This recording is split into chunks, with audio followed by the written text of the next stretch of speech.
Assalamualaikum warahmatullahi wabarakatuh. Perkenalkan, saya Nur Rahmasari. Saya perwakilan dari kelompok 1 yang beranggotakan 2 orang, yaitu dengan Nurul Islamia, akan menjelaskan atau menyampaikan beberapa tutorial mengenai beberapa analisis yang digunakan analisis statistik dengan menggunakan SPSS. Nah, adapun SPSS yang saya gunakan di sini adalah SPSS 25. Nah, kasus yang saya gunakan di sini adalah merupakan untuk menguji regresi tunggal. Nah, adapun variabel dependennya itu benevolence dan variabel independennya itu merupakan kompetensi atau benevolence itu adalah sikap baik. Nah, adapun hipotesisnya di sini adalah kompetensi mampu memprediksi yang namanya benevolence. Maaf, di sini ada kesalahan. Nah, di sini kita melakukan analisis regresi tunggal. Nah, selanjutnya, karena kita sudah punya datanya, jadi kita menginput datanya pindah ke SPSS, yaitu di sini ada kompetensi dan benevolence.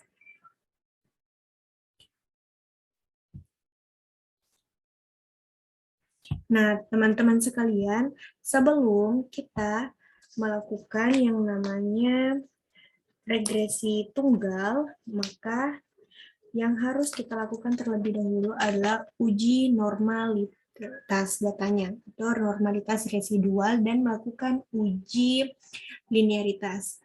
Nah, cara melakukan uji normalitas residual yaitu yang pertama kita klik analyze.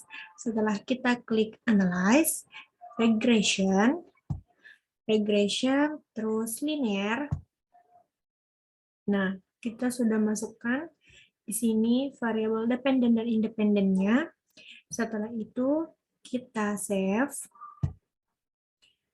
dan kita lihat di residual karena kita membutuhkan nilai residualnya. Kita klik unstandardize. Setelah unstandardize, kita klik continue. Setelah continue, oke. Nah, di sini telah nilainya sudah keluar. Nah, kita lihat di nilai bagian alfa. Nah, kita lihat di sini 0,61. Nah, cara pengambilan keputusannya ketika nilai itu lebih besar dari nilai 0,05, maka nilainya itu adalah signifikan sehingga datanya berdistribusi normal.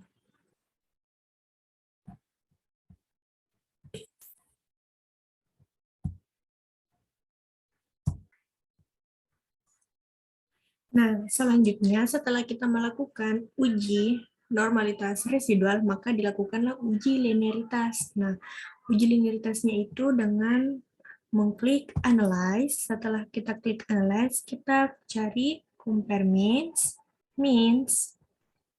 Setelah itu, kita masukkan dependennya itu adalah benevolence dan kompetensi sebagai independennya.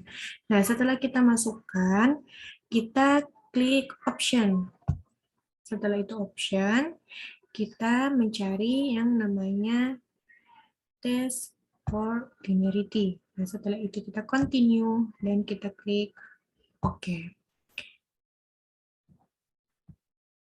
Nah, kita lihat di bagian annotate tabel. Kita lihat di sini nilai signifikansinya. Di nilai linearity itu 0,59. Nah, jika nilainya itu lebih besar dari 0,5 berarti tidak signifikan dan menunjukkan bahwa data itu berarti linear. Begitulah pengambilan keputusannya. Nah, karena kita sudah melihat bahwa data yang telah kita susun tersebut, kita lihat tadi di sini yang telah kita input dalam SPSS, uji normalitas dan linearitasnya bahwa telah signifikan, datanya normal dan linear, maka kita lanjutlah ke uji regresi tunggalnya.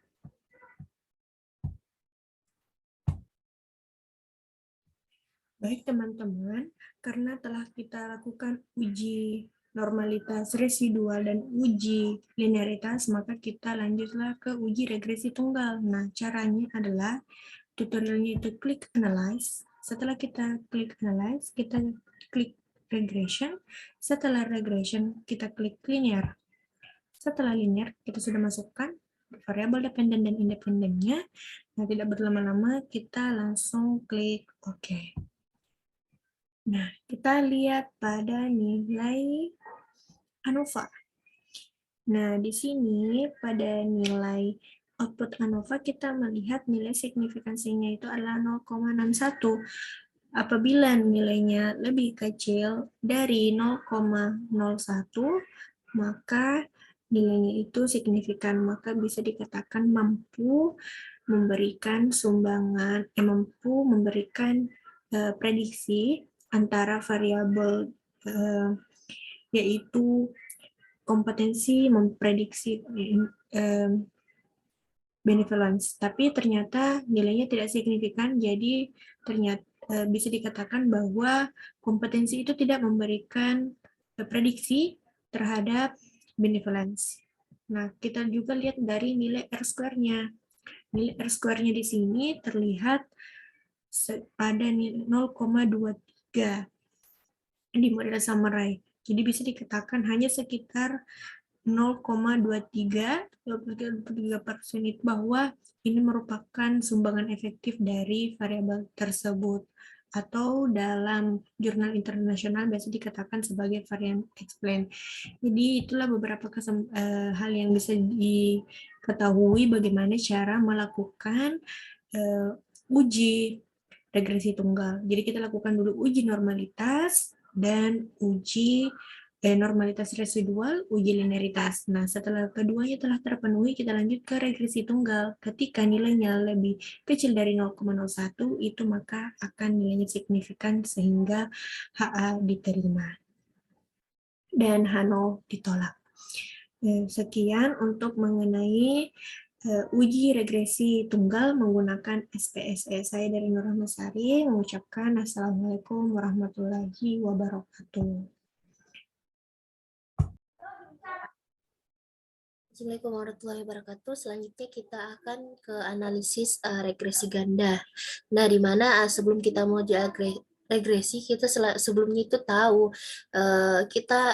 kita sudah menguji asumsi, dari mana uji asumsi itu yang terdapat yang pertama itu normalitas residu, kita harus tahu. Yang kedua itu linearitas, apakah data tersebut linearitas, terus itu multikolonialitas dan homoskedaritas, yaitu uji Glaser. Nah, pertama itu kita akan melakukan uji normalitas. Yang pertama itu kita lakukan analyze, terus kita ke regression, terus ke linear. Nah, di sini kita masukkan tabel student engagement di dependent dan integrity and competency kita masukkan ke dependent. Nah, terus kita klik save. Nah, di sini kita checklist unstandardized, terus kita klik continue, terus kita klik OK. Karena ini karena data tersebut tidak dipakai, cuma yang restnya saja, kita skip saja. Terus kita ke uji normalitas. Analyze, deskripsi statistik, terus kita ke explore. Nah, terus di sini kita yang standardized research itu kita ke independent list. Terus kita klik plots, terus kita checklist yang histogram dan normality post with test continue. Nah, terus kalau dari sini sudah berarti kita klik OK.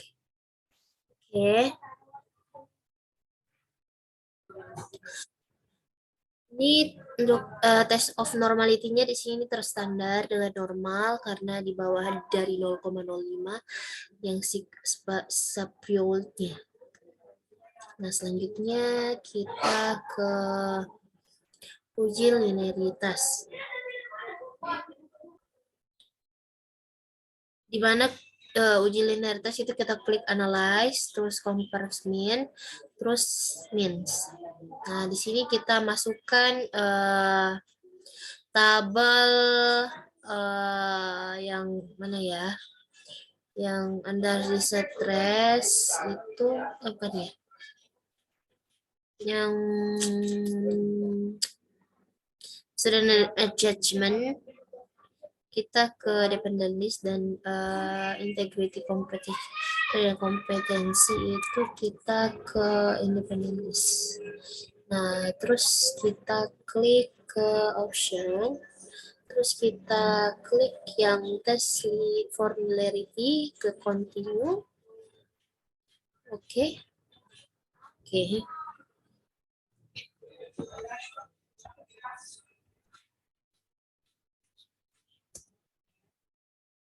Jadi di yang kita lihat di bagian measure assumption-nya ya. Yang di ANOVA table-nya. Yang define formularity kita lihat di bagian ini signya itu di atas 0,59. Berarti asumsi ini tidak signifikan. Jadi karena tidak signifikan berarti uji asumsi normalitasnya terpenuhi.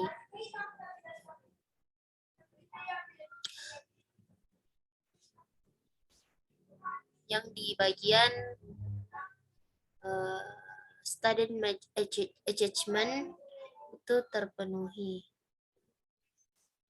Terus di bagian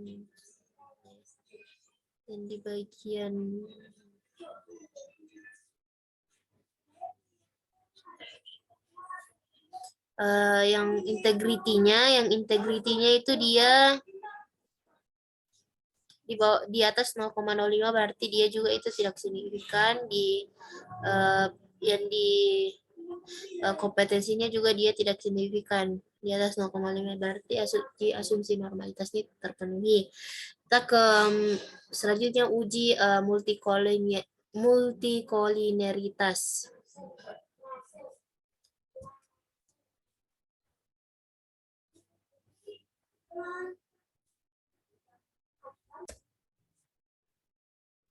Selanjutnya itu di multikolineritas kita klik analyze, terus correlate, terus bivariate. Nah, terus di sini tuh kita masukkan integrity and kompetensi di variablesnya. Terus kita klik. Oke.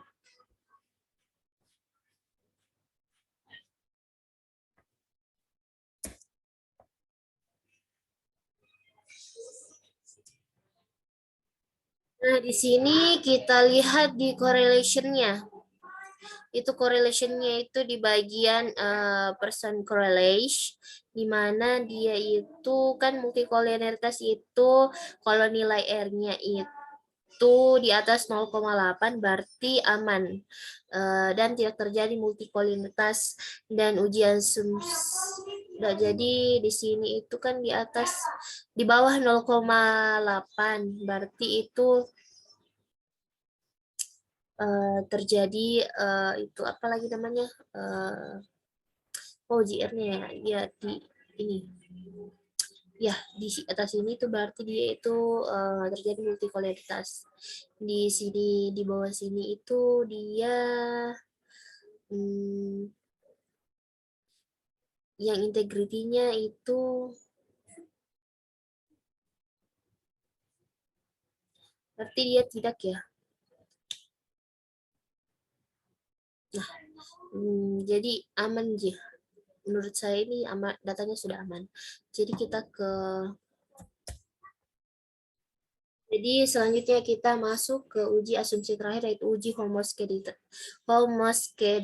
yaitu uji Glaser, di mana kita meregresikan R1 ini yang sudah kita cari tadi dengan variabel independen. Nah, caranya itu dengan kita klik transform, kita compute variabel target variabelnya. Nah, kita di sini ambil, mungkin kita kasih saham saja ya, misalnya ABS residu. Terus kita tulis di sini ABS S dalam kurung, kita standarisasinya kita ini kasih masuk ke sini, baru tutup kurung. Nah, dari sini kita klik OK saja. Nah, karena datanya kita tidak pakai, yang ini saja kita pakai ABS-nya. Jadi kita uji Glassjar, dimana kita klik Analyze, terus Regression, terus Linear. Nah, di sini kita anu dulu ya. Oke, kita kembalikan dulu di sini, baru kita yang ABS Race-nya kita kasih. Nah, terus kita klik OK.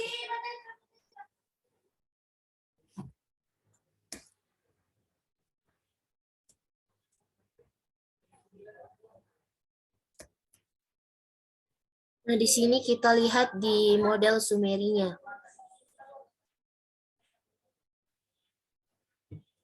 Yang bagian, oh iya, model sumeri kita tidak pakai, kita pakai yang di bagian ANOVA saja.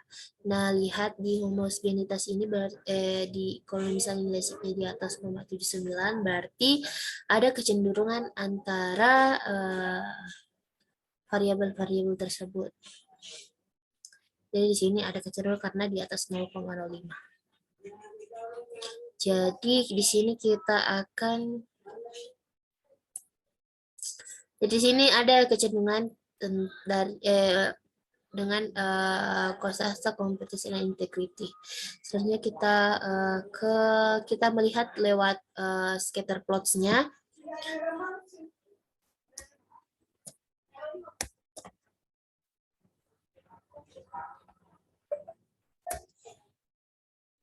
Di sini untuk cari scatter plots-nya itu kita klik analyze, terus kita regression, terus ke linear. Nah, di sini kita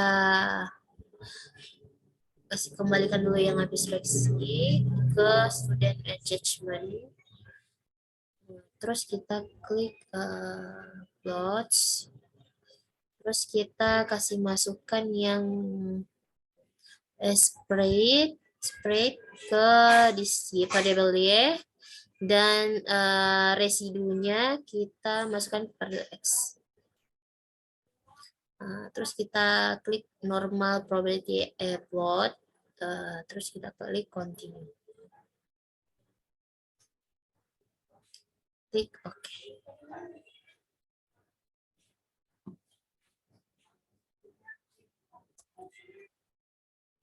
Nah, di sini kita lihat bahwasanya bentuknya acak. Memang ada sih yang beberapa yang berarti datanya aman karena beberapa sudah teracak ya.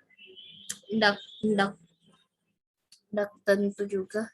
Tapi di sini saya lihat juga ada garis lurus ya. Mana ya? Antara aman dan tidak aman sih. Tapi menurut saya sih ini aman karena garisnya itu tidak utuh begitu, dia terpotong-potong. Oke, selanjutnya uji asumsi semua sudah terpenuhi, berarti kita ke uji regresi ganda.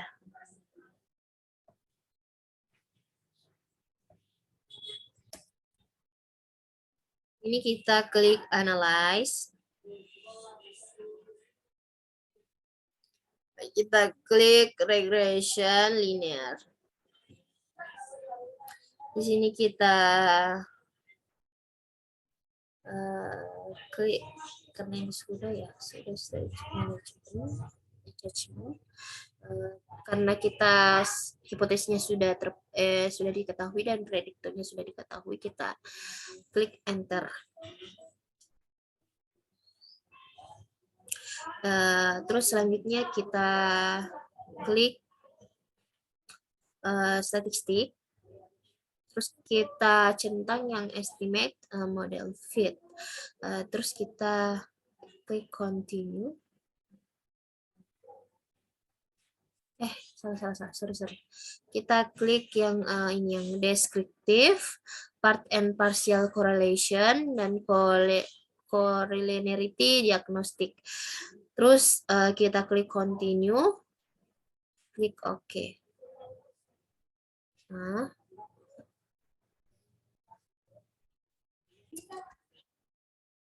kita lihat di model summary-nya ini dia. Di R-square-nya. Di sini dijelaskan bahwa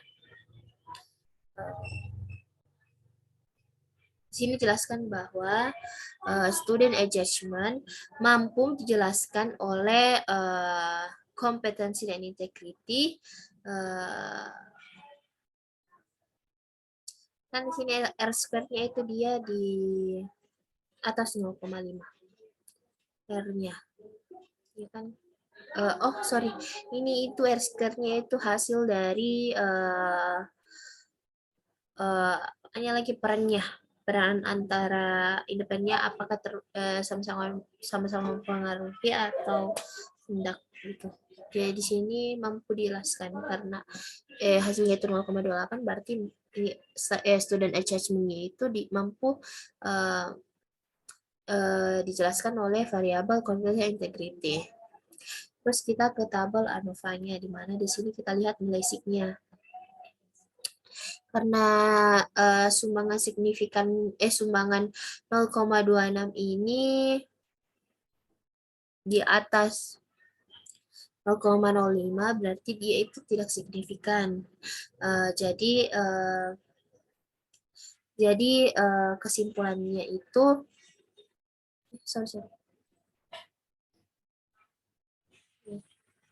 Jadi kesimpulannya itu variabel integriti dan kompetensi bersama tidak mampu memprediksi student engagement karena nilai F-nya dengan nilai F 2,051 dan nilai SIG-nya itu 0,132. Terus di bagian coefficient-nya itu di mana kita pada output ini kita mengetahui variabel independen berperan terhadap variabel dependen. Jadi kita lihat dulu di nilai F-nya ini dia itu melihat multikoloritas. Jadi batasnya 10. Kalau misalnya lebih di bawah 10 berarti datanya aman. Karena di sini datanya itu di bawah 10 berarti datanya itu aman. Nah, sedangkan di B-nya itu dia itu merupakan koefisien regresi. Dia itu tidak terstandar kalau di sini dan rentangnya itu tergantung datanya. Sedangkan kalau misalnya di beta itu sendiri itu merupakan koefisien regresi terstandar di mana rentangnya itu 0 sampai 1. Jadi kalau kita lihat SIG-nya itu dia di yang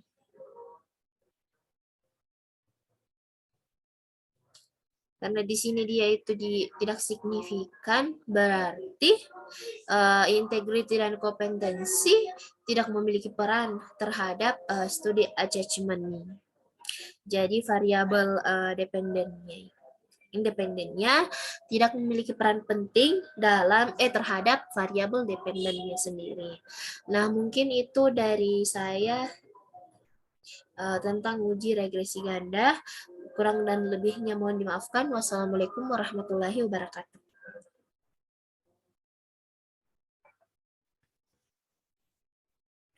Assalamualaikum warahmatullahi wabarakatuh. Selanjutnya di sini saya akan menjelaskan beberapa cara atau analisis statistik menggunakan SPSS, yaitu pada analisis statistik Paired t-test.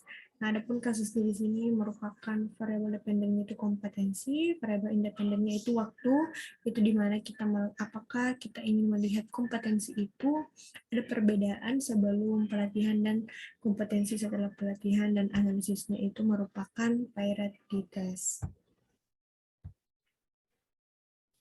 Nah, langsung saja untuk melakukan uji variety test, terlebih dahulu itu kita akan melakukan uji normalitas Shapiro-Wilk, atau kita ingin melihat datanya, apakah datanya itu telah normal atau tidak. Setelah kita lakukan uji Shapiro-Wilk, maka kita lakukan lagi uji selanjutnya,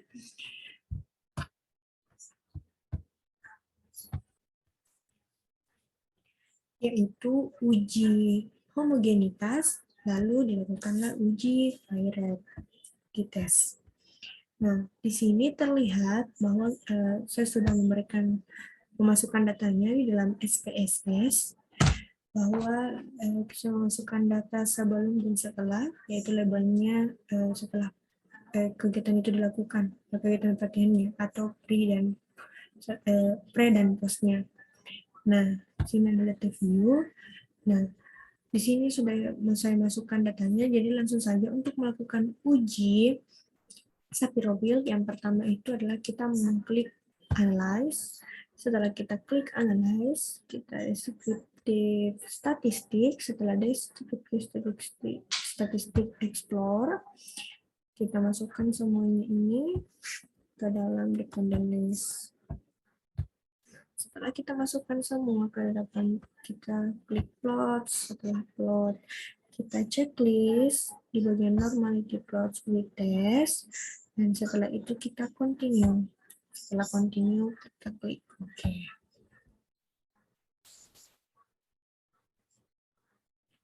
Nah, untuk melihat nilainya itu adalah kita melihat pada test of normality. Nah, ketika nilainya itu lebih dari 0,5 atau lebih besar dari 0,5, maka nilainya itu berdistribusi normal. Tetapi ketika di bawah 0,05, maka dia tidak berdistribusi normal. Ini datanya normal, setelah datanya ternyata tidak normal. Oke, setelah kita ketahui menggunakan uji Shapiro-Wilk, maka uji yang kita lakukan selanjutnya adalah melakukan uji homogenitas. Apakah datanya itu homogen atau tidak.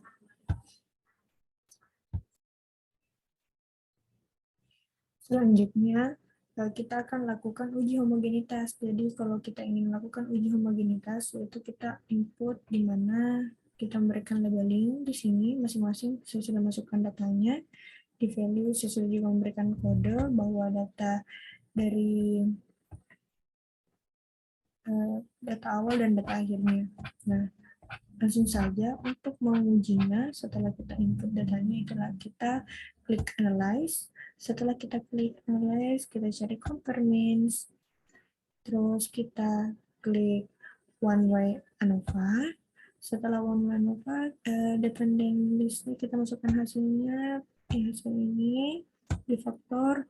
Setelah itu kita klik option. Setelah option, karena kita ingin melihat homogenitas, jadi kita klik homogeneity of variant test. Selanjutnya, setelah itu kita klik tentang homogeneity of variant test, terus continue. Setelah kita continue, kita oke. Nah, kita lihat di sini dinilai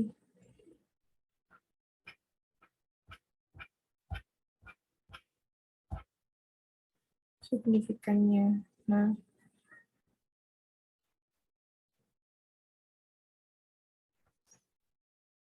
jika nilai signifikannya lebih kecil dari 0,05, maka datanya itu homogen.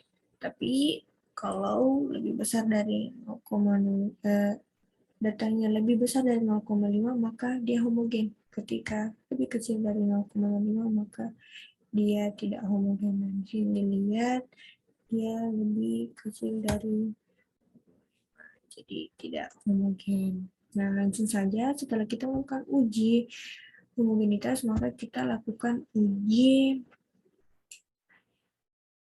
variety test. Oke.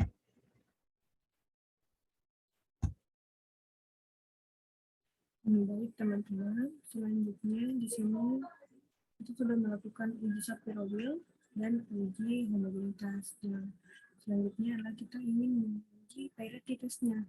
Jadi, lebih mudahnya adalah yang pertama adalah klik analyze. Setelah analyze kita klik compare means. Setelah means kita klik parent sample details. Oke. Kita masukkan jawaban pertama, kedua. Oke. Nah, kita lihat di sini pada nilai. Nah, kita lihat di sini rata-ratanya lebih tinggi pada post.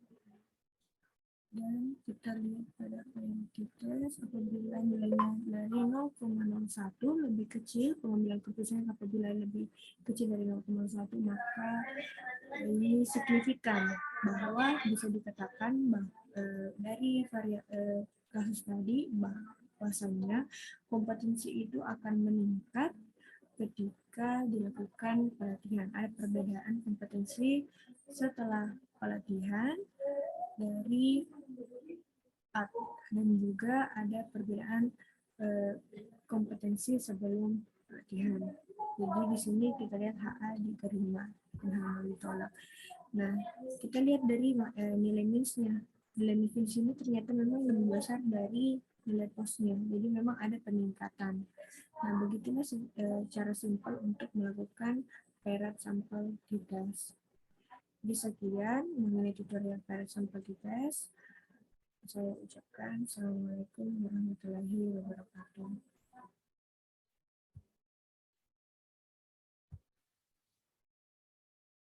Assalamualaikum warahmatullahi wabarakatuh. Perkenalkan saya Nurul Islamia. Di sini saya akan menjelaskan tentang independent simple test, di mana yang pertama itu variabel dependennya itu merupakan variabel integrity dan variabel independennya itu merupakan jenis kelamin.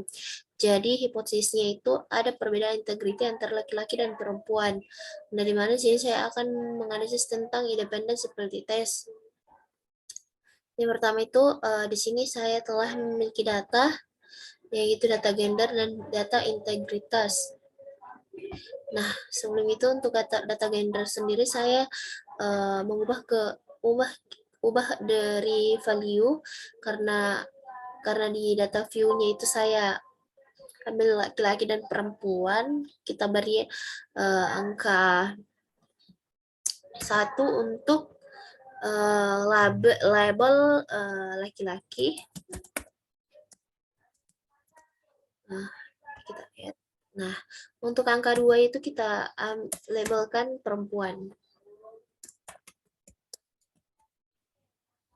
Oke. Nah, terus kita klik OK.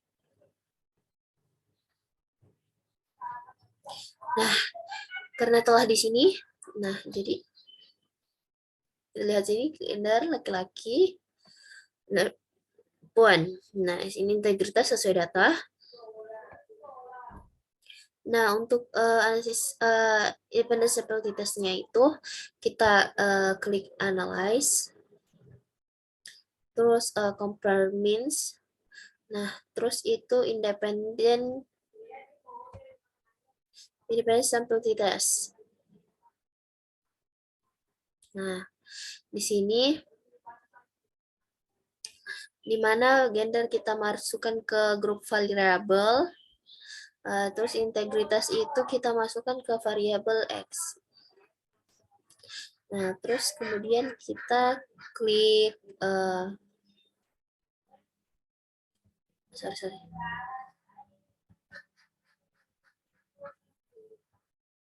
Nah, terus kita klik define group. Nah, tadi kan sudah itu yang value-nya itu kan 1, 2. Nah, terus kita klik continue. Nah, terus kita klik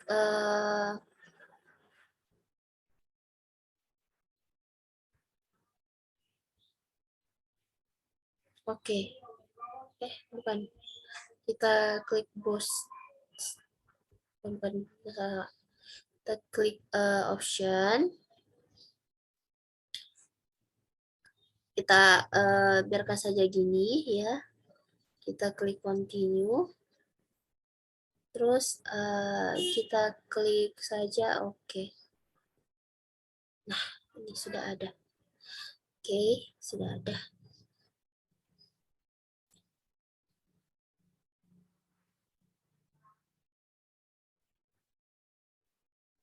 Jadi di sini sudah muncul ya. Nah, kita lihat dari sini dulu. Udah kita lihat dari sini dulu. Dari sini dulu ya. Kita lihat di mana diuji asumsinya yang signya ini ya. Ini nilainya itu di atas 0,05. Berarti dia itu asumsinya sudah terpenuhi. Mana signya itu 0,21. 21 berarti itu signya karena dia di atas 0,05. Nah, di mana sih supaya kita lihat karena signya ini terpenuhi, jadi kita lihat lagi untuk simplicitasnya, bagian sig value-nya. Nah, di mana di sini di bawah 0,001. Nah, berarti di sini merupakan ada perbedaan. Jadi ada perbedaan, sini ada perbedaan integritas antara laki-laki dan perempuan, di mana di sini yang paling dominan perempuan.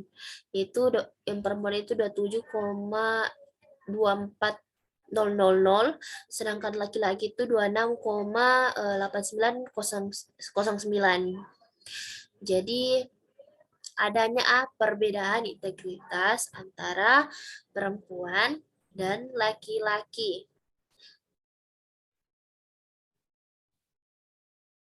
Jadi hipotesisnya terpenuhi. Mungkin itu sekian dari uji independent simplicity test. Kita masuk ke analisis selanjutnya.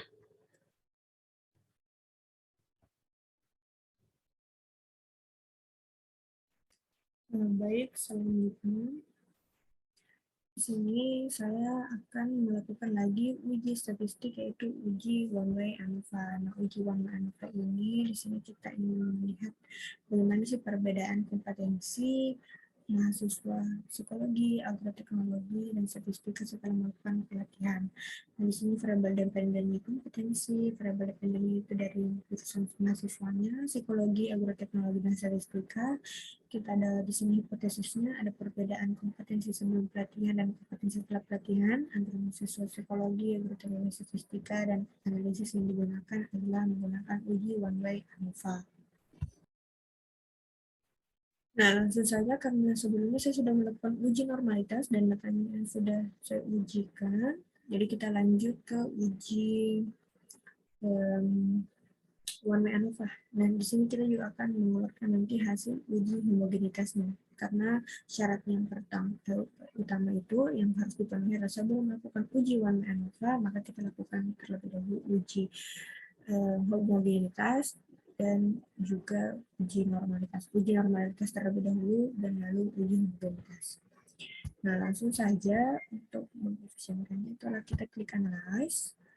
Setelah analyze kita compare means, kita one way ANOVA.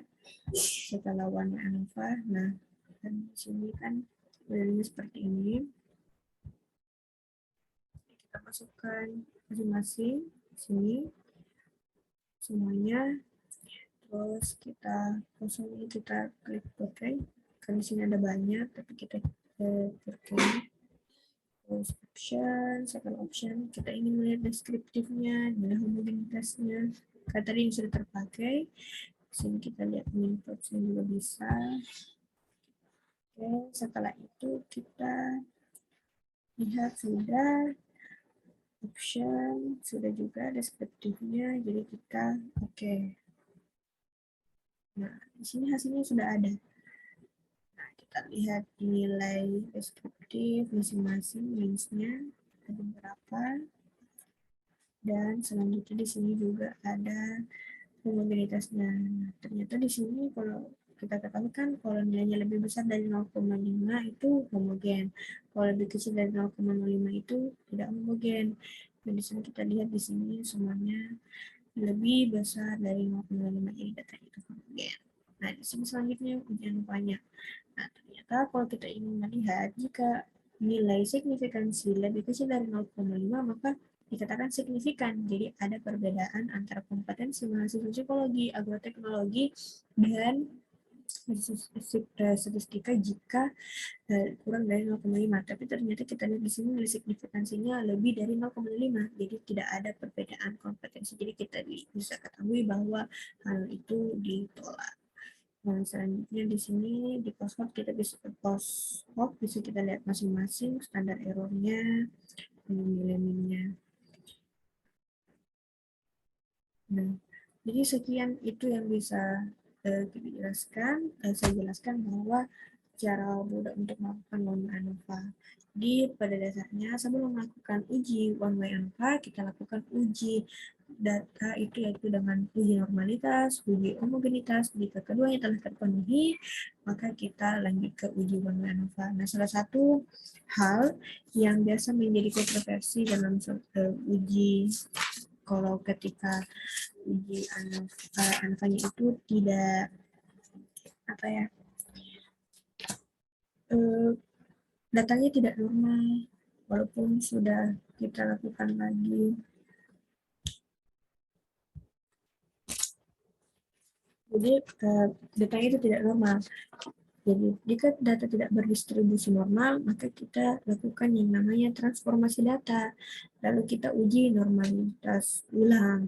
Nah, jika nilai normalitasnya ternyata juga dilakukan tidak bisa berhasil, maka itulah jalan bahwa kita melakukan uji non-parametrik, yaitu uji Kruskal Wallis. Jadi sekian dari saya, cara atau tutorial menggunakan uji one way ANOVA untuk menguji data yang telah kita tentukan sebelumnya. Saya ucapkan terima kasih.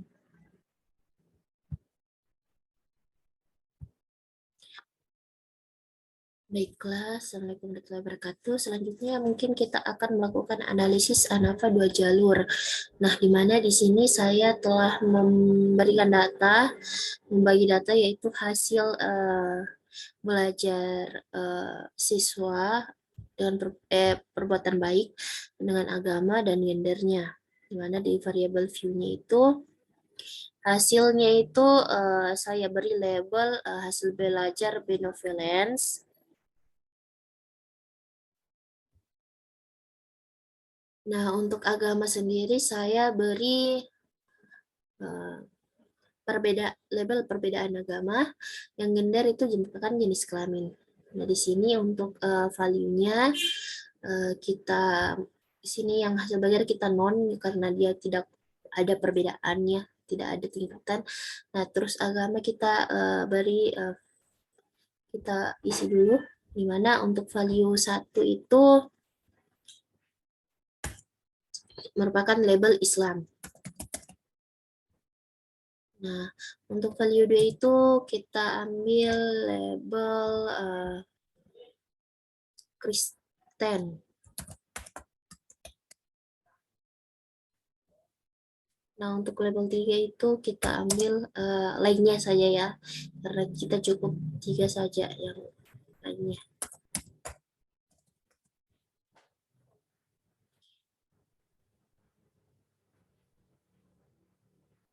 Nah, untuk gender sendiri kita beri value 1 untuk laki-laki. Value 2 itu untuk perempuan. Oke, nah sudah begini. Nah, sudah ini. Nah, di sini kan kita sudah beri kode 1 itu untuk jenjang agama. Kita sudah berikan kode-kode pada jenjang agama dan gender. Nah, selanjutnya itu kita lanjut ke langkah-langkah uji tuai ANOVA, di mana yang pertama itu kita melakukan uji normalitas nilai residual standar. Lalu kita melakukan uji homogenitas dan uji tuai ANOVA. Nah, jadi di mana mungkin pada pengambilan keputusan nanti di uji normalitas itu, di mana atas 0,05 itu merupakan residual standar normal, sedangkan di bawahnya itu tidak normal, di bawah 0,05. Jadi selanjutnya, jadi untuk hasil itu merupakan perbuatan baik atau benevolence. Yang kedua itu agama, jenis kelamin. Nah, kita ke normalitas residualnya dulu ya. Yang pertama itu kita tekan analyze, kemudian general linear model, terus univariate. Nah, kan sudah di sini ada, kita masukkan hasil belajar benevolence-nya ke independent variabel, sedangkan ini yang dua ini kita masukkan ke faktor X. Nah, terus kita klik save. Nah, di sini kita checklist yang standar di set, kemudian kita continue. Nah, terus sudah continue, kita klik OK. Nah, sudah ada variabel SRE-nya. Jadi, hasilnya itu kita tidak butuhkan, jadi kita langkahi saja. Jadi yang kedua itu kita masuk ke uji normalitas ZRE1 ini. Yang pertama kita klik analyze, yang kedua itu descriptive statistik, kemudian kita explore. Nah, di sini kan ada ini. Nah, terus kita masukkan standar DZ residual di dependent list, karena itu yang kita mau uji normalitasnya ya. Terus kita klik plots. Nah, kita klik normality plots. Terus kita klik continue. Terus kita klik OK.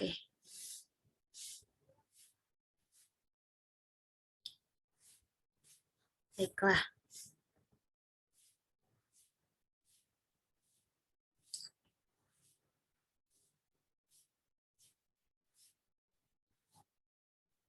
Jadi di sini hasilnya itu tes normality-nya. Nah, jika kita lihat yang residual standarnya, nilai signya di mana ini? Nilai signya ini berada di bawah 0,05. Berarti kalau misalnya di bawah 0,05 berarti daftar standar tidak normal ya.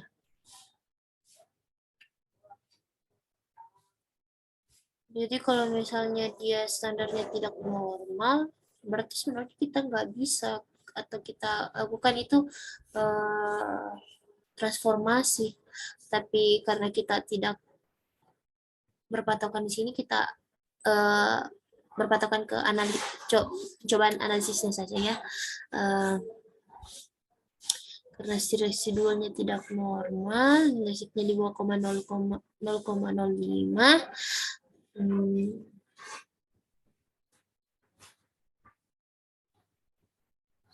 Nah, kita lanjut saja ya.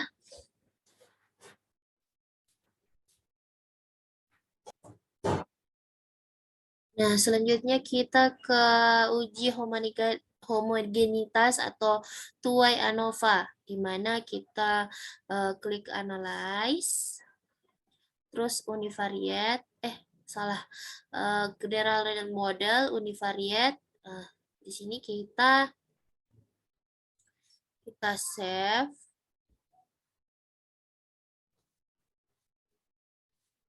Terus kita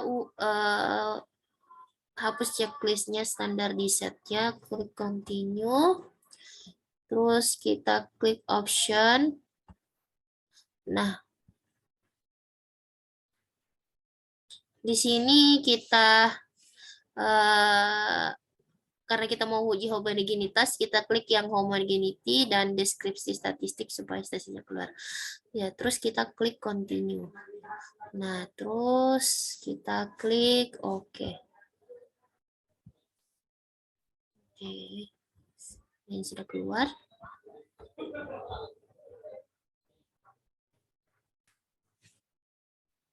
Nah, di sini. Oke. Ini ya. Nah, ini simple test. Yang pertama itu kita ke between subject factor. Nah, ini. Jadi di sini output ini tampak variabel jenjang perbedaan agama, terdapat 3 level, Islam, Kristen, dan lainnya. Sedangkan variabel jenis kelamin terdapat 2, yaitu variabel kategori, 2 kategori, yaitu laki-laki dan perempuan. Nah, untuk deskripsi statistiknya itu, mana ya? Deskripsi statistiknya itu, nah ini dia. Ya, ini deskripsi statistik.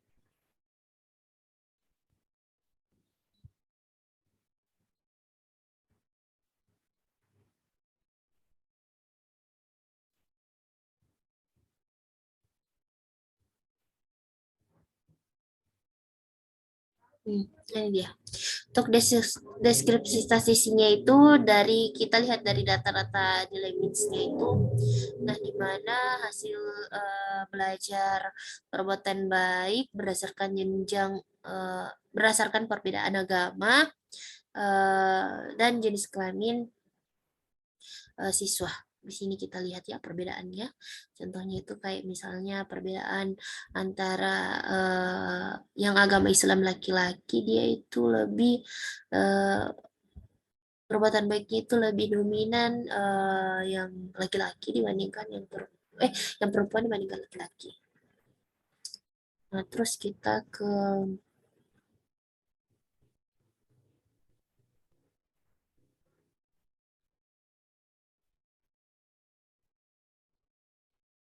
uji homogenitas. Level uji homogenitas itu di Levenshtans. Mana ya Levenshtans-nya? Mana sih Levenshtans? Levenshtans. Nah, ini. Di sini uji homogenitasnya kita lihat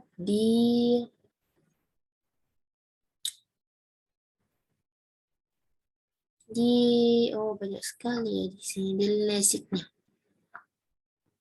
Sebenarnya sih hasil belajar benevolence-nya itu kita lihat di LASIK di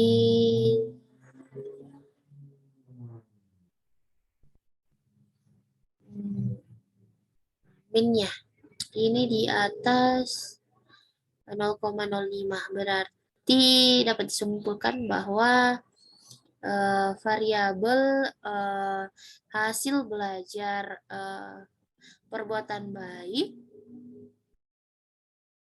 adalah homogen, sehingga asumsibilitas dalam uji 2NOV terpenuhi. Nah, terus kita ke test between subject effects. Test between subject effect. Nah, di sini kita menentukan untuk uji hipotesis pada penelitian rumusan masalahnya ini ya di sini. Nah, di sini nah, jika nilai insiknya di bawah 0,5 berarti ada perbedaan, sedangkan di atas 0,05 itu berarti tidak adanya perbedaan. Nah, kita lihat ya. Sik sebesar yang kita lihat itu yang agama, gender sama agama gender ya. Di nilai siknya yang agama itu di atas 0,05. Berarti berarti tidak adanya perbedaan hasil belajar perbuatan baik siswa berdasarkan agama yang dia miliki. Nah, untuk gendernya sendiri berarti dia itu di atas juga 0,05, berarti tidak adanya juga perbedaan hasil belajar perbuatan baik siswa berdasarkan jenis kelaminnya. Nah, untuk yang agama gendernya itu di mana dia itu di atas 0,05, berarti tidak adanya interaksi agama dengan jenis kelamin siswa dalam berbuat baik. Nah, jadi untuk